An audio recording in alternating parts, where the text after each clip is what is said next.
Here's my proper noun, David, right?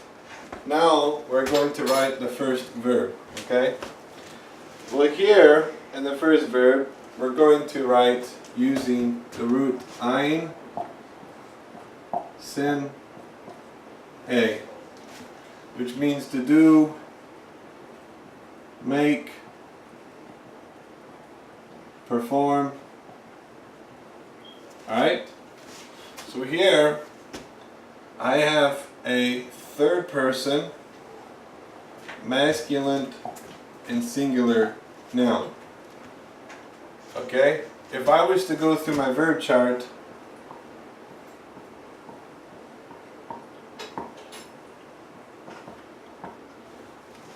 I would notice that I have a he verb, and I would have to go to the he chart.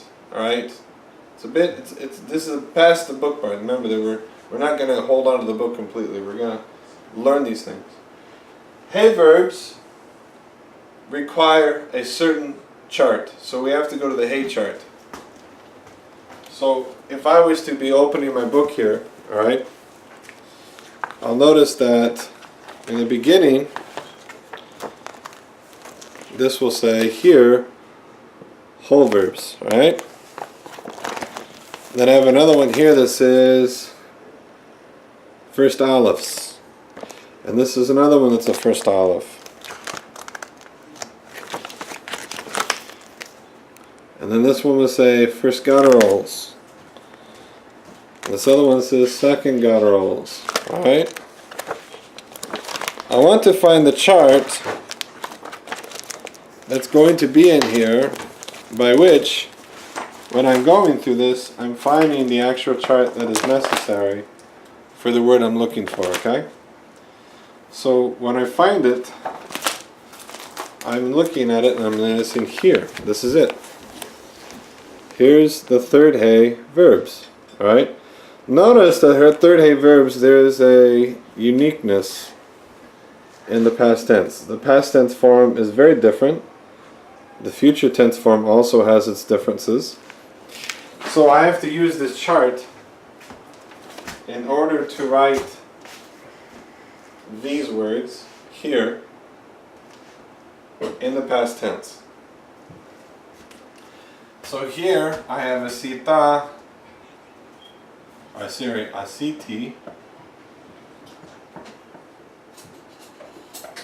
You're going to notice that the he disappears and the yud is what's placed where the he would be before we add the pronoun. This always happens to our third he verbs, okay?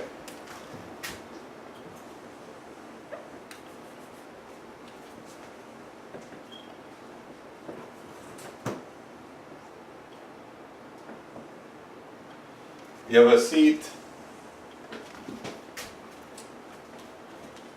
and then of course down here you have the word asa. So we have I, you feminine, and then we have he, right? So in he, this is what we're looking for. We're looking for the third person, we're looking for the masculine form, and we're looking for the singular form, alright? That's what we're going to be understanding about these verb charts. This is what we're understanding how to learn. Is if we have a noun that is a third person, masculine singular, then I'm looking for a third person, masculine singular verb form, because that's what has to match. This is what creates, now this is my verb, alright? This is what creates the verb and subject agreement. Because the verb here is asa, is the same masculine and plural and singular form as my noun. And this is what we're talking about when we're looking at noun and verb agreement. I'll show you another example of this.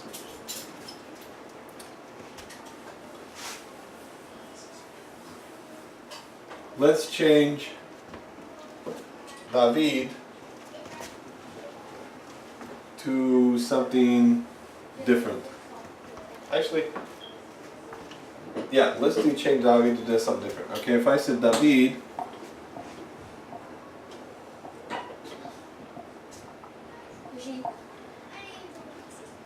va, now I'm adding my conjunction. The va is the word and in Hebrew. And is not a separate word like it is in English, where it separates itself from other words. In Hebrew, to say and, you have to always attach it to the next word. So if I write the word Sarah, the vav is going to be just as in closeness as all the other letters would be for the words that you're putting together. So David, space, Sarah, space. So David and Sarah. Now here, I have to utilize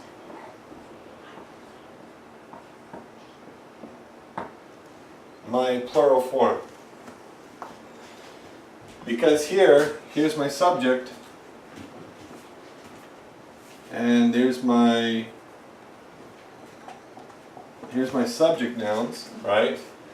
And since I'm looking at a plural form, I have to make sure my verb agrees with my subject. And so because my verb is the third person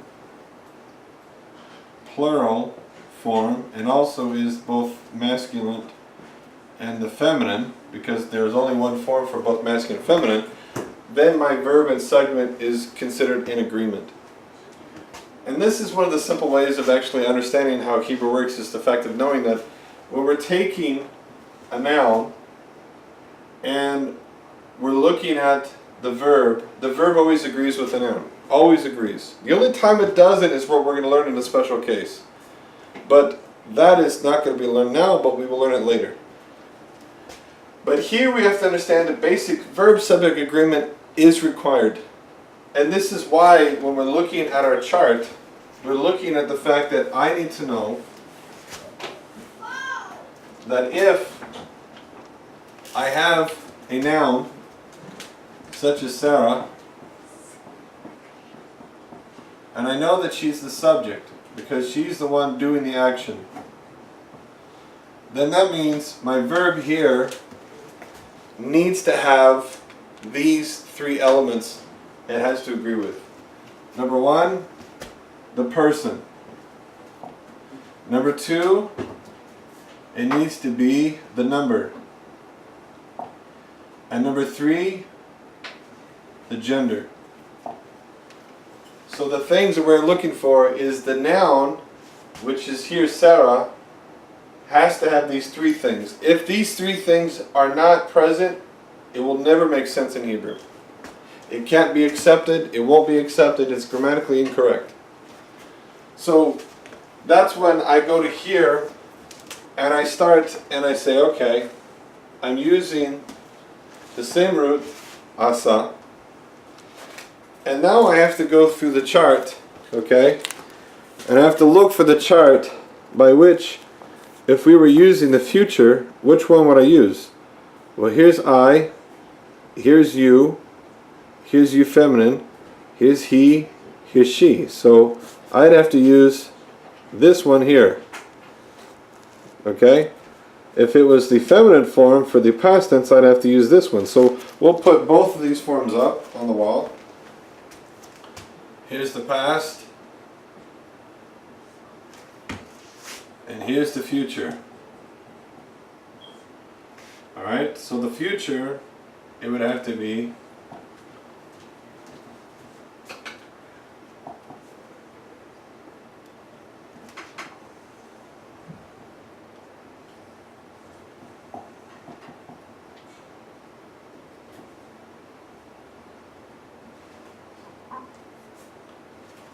here it's ta'aseh, and in the past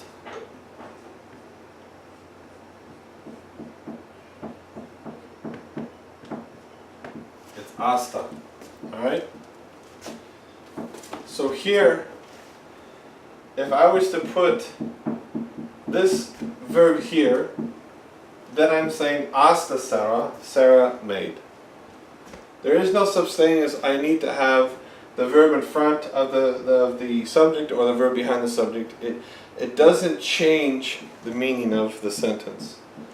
Typically you're going to find that verbs will be after the subject, but you can still put it before the subject and it doesn't change the issue. Now we're going to talk about something here, and this is going to be dealing with the issue of what's called the Vav conversive / the Vav reversive. Okay? If I want to make this a future tense into a past, then I do what's called the Vav conversive. I put the Vav in front of my root of ta'aseh, and I put the patach here. Okay? If I want to make this past, I put my Vav, and I put the siwa underneath the Vav, and now I read this past tense as if it's future. So here's called the Vav conversive. And here is called the Vav reversive. I want you to understand something real clearly, okay, and just know this, alright? If I was looking at a Hebrew text and I saw this without vowels, or if I saw this without vowels, I could still read this as past and this as future. Okay? Only when I'm forcing that this should be past or this should be future is when the subject makes better sense. I should say it makes absolute sense that this should be future, and this makes absolute sense that this should be past. When I have to see the Vav change it and it doesn't make any sense that this should be future, then I know that this should be past, and I know this doesn't make sense for it to be past if it should be future, that this is the future. Okay? So this is called the Vav reversive. Vav reversive is very simple. Very, very simple. Okay? You take the Vav, you put the Shwa underneath it, and you put it right before every single past tense. So, back to the chart. If we go right here, so here's my past tense, right? If I put the Vav in front, every single word with the Shwa, which is what I showed you on the board. Remember? This is the Shwa. If I put this Vav with the Shwa on these words, right, in front of these forms here for the past, right here, that would make it future. Now if I put the Vav conversive in front of all these future verbs, which just the Vav with the patach, and of course there's going to be a dagish that will come after it, but typically just Vav with the patach is enough, that this will make it past. Okay? So if I was to put here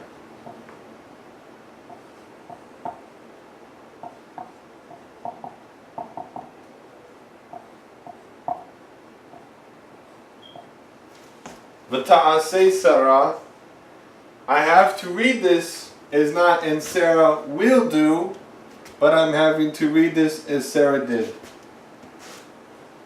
So here, I'm getting rid of this number in gender, excuse me. I'll say and, because what does my Vav mean? It means and. Sarah, she's my subject. And then now I'm translating it. Now look at this. I want you to notice the fact that because Sarah is the third person and the Tav is also the third person feminine form, I don't say and she said and she did Sarah. I say and Sarah did. Because the pronoun is in agreement with the noun. That's why we're saying that in here we don't want to sit there and think that the pronoun and the noun here are two different things. Okay? The pronoun is in agreement with the noun. So therefore Sarah did, ta'aseh Sarah means and Sarah did. Okay? The only time that you're going to have to separate is when this is saying and she said, and then of course over here it may say Tamar. But the context is going to make sense as to why you would separate it. So here, in here we say ta'aseh Sarah, and Sarah did. Notice the fact that here we have the vav conversive. That's what this vav is here.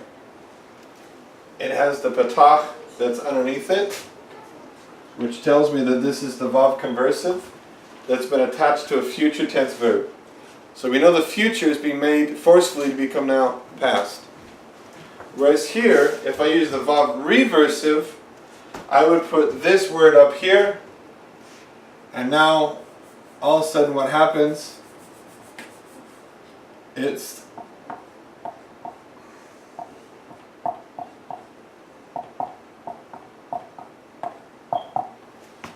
instead of and Sarah did, which that would make sense, I'm going to change this to and Sarah will do. Because now I'm making this past tense into a future by looking at the vav as a vav reversive. So why am I telling you this? Why is this important to know? Because in the book, when we start out, it says in the very beginning, when we read in lesson number 1, it starts out by trying to break apart the beginning of the word vayomer. Okay? And so I wanted you to understand that before we even got to that part, that you would understand that the verb charts have to be understood first. You've got to understand the verb chart first. Because when we start to break down the grammatics of each word, well, if you already know the verb chart and you understand how the verb charts are looking and what's going on with the verb charts, you already know if this is an I word, or if this is a you, or if this is a he, or a she, or a we. And therefore, you know what the pronoun is because you've already learned where the pronouns go. The pronouns for past is at the end, the pronouns for the future is in the front. So, when we look at the word that they use, I'm going to change what they do here, but we'll see it for ourselves still though. Aleph Mem Resh. Okay, Aleph Mem Resh means to say, right? Okay? So here, they take the word in the Bible,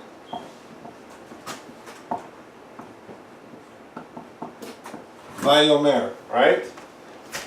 So if you've already seen what I did earlier, you already know, oh, wait a second here. This is right here, the what? It's the vav conversive. Or the simple thing to say is the vav that causes a future to become a past. Okay, you don't have to memorize the word vav conversive. Just remember it's the vav that makes the future into past. Okay. Now you're left with Yud, Aleph, Mem, Resh. Okay. So well, if you went over to your chart, right? And you were to go to the very beginning part where we talk about olives, okay? Here we have the olive chart, right? If you went to the olive chart, the only one that would fit that category is right here, Yomar, okay? Don't worry about the vowelization here.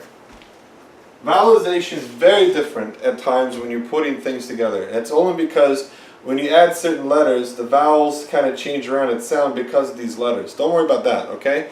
Look at the word. When you look at it, what do you see?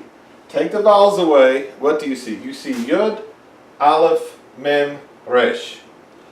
If you go back to the chart here, what do you see? You see Yud, and if I put the Aleph, the Mem, and the Resh here, you see it's exactly the same form. So what are you looking at? You know that this Yud is he. That's the pronoun he. Alright? You already know that because if you know that chart real well, you know that this Yud is a he, and therefore what's left here is just your verb, right here. Okay? So knowing the fact that your left is just this part here, your verb, now you just have, what do you translate it? Well, he, you know he's going to be future tense. So just make sure you translate a future tense. He will is always what you're going to find. He will what? Well, you know the word amar means to say, so he will say. There you go. Now, when you take the vav, you say, wait a second, the vav here makes it past tense. Okay? It literally means, and he will say, because here we're adding the vav, and let's lowercase the he, alright, to he, alright? He will say. And we know that because this is a vav conversive, or the vav that changes anything that's past in the future, or future in the past, we know that when it has a patach, it's always a future that becomes a past, okay? So now we're going to sit there and say, oh, so I just need to change this to become now past. So, because why? Because of my vav conversive. So he now needs to be written as the past tense. I know it's future tense, right? I know it's future tense. But because the vav, I make it into the past tense. So now it's, and he said. Bam, I'm done. Okay? Now, if I add my pronoun, or not my pronoun, excuse me. Now if I add my subject, okay? Here we're going to use the word David rather than God's name, alright? Because like I said, we're not going to erase anything that has to do with God's name. And I would suggest if you're using this book, use some other noun in order to emplace it, because this way you're not like writing God's name and stuff like that. So, Vayomer David. So now, this goes back to the thing we were learning about. David is a third person, masculine, singular noun. Alright? Does it agree with my pronoun that's located right in front because this is a future tense verb? Answer is yes, of course it does. So therefore, I'm going to change the word he, right? So let's look at it this way. I'm going to say he, right? This is all I have to change because he's the subject of the sentence. Now I have to just put this, and David said, right? There you go. Now, you've just learned from this that the vav is the vav conversive. You've learned the fact that the yud is the pronoun. You have the chart. That's why you want to use these charts to go through to find what tense it is. Is it future tense? Is it past tense? And we're going to find that when we're looking for this one, Aleph, because Aleph is the beginning letter, that we have to use the chart that deals with Aleph. Because in Hebrew there are certain charts we have to utilize, and these certain charts are based upon the morphology.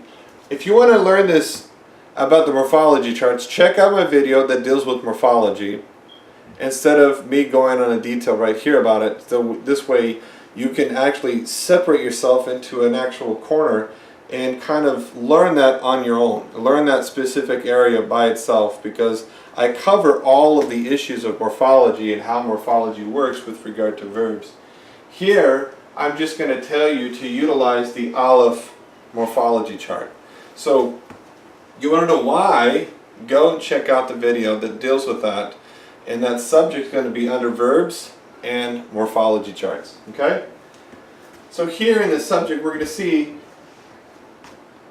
when we're taking this verb, we are separating it in a grammatical way by knowing the fact that if I was looking at any word, and it could be anything. Let's pretend, for example, that this was, I'll just try to like here, we'll write the word V'iktav, alright? If you knew by looking at this, hey, that vav, I know that's a vav conversive. You've already identified one part of the grammatics of that word. Secondly, you know that the vav is always placed before the pronoun because it's only used with future tense verbs. So therefore, if you can identify what the pronoun is, you already know two parts of your understanding of this word. One, it's a vav conversive, so I have the word and. Two, the pronoun is attached in front of the word, which is always going to precede the vav conversive. So next is, what is the root? And that is when you find, if you have 3 root letters here, immediately you can identify the root by just looking at the root in a dictionary. And those roots right here are going to tell you the meaning of the word. And this is going to help you tremendously when you're trying to translate in Torah. Because if you can understand this part, you've already simplified yourself a huge amount of work. Because you know that the 3 roots are here.